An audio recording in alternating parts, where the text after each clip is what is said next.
CM చంద్రబాబుపై మాజీ మంత్రి పేర్ని నాని ఫైర్ అయ్యారు. బాబు అవినీతి వల్ల అమరావతి మోయలేని గుదిబండగా మారిందన్నారు. మావిగాన్ రాజధాని ఏర్పాటు చేస్తే ఇబ్బంది ఏంటని ప్రశ్నించారు.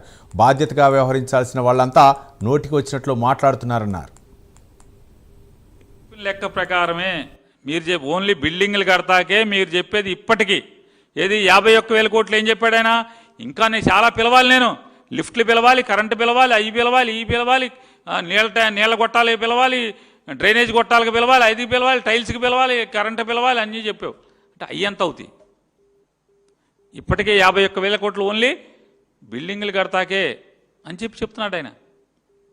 అంటే రోడ్లు వేయటానికి ఎంత అవుద్ది, ట్రంక్ రోడ్లు వేయటానికి ఎంత అవుద్ది, కనెక్టివిటీ మొత్తానికి ఎంత అవుతుంది, ఇవన్నీ చెప్పే పని లేదు.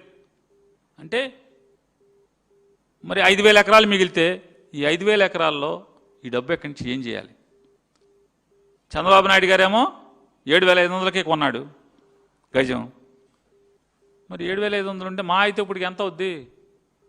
7,500 నుంచి అయితే మా అయితే 8,000 అవుతుంది. అంతకుమించి అవుద్దండి సంవత్సరంలో. ఏమైందని?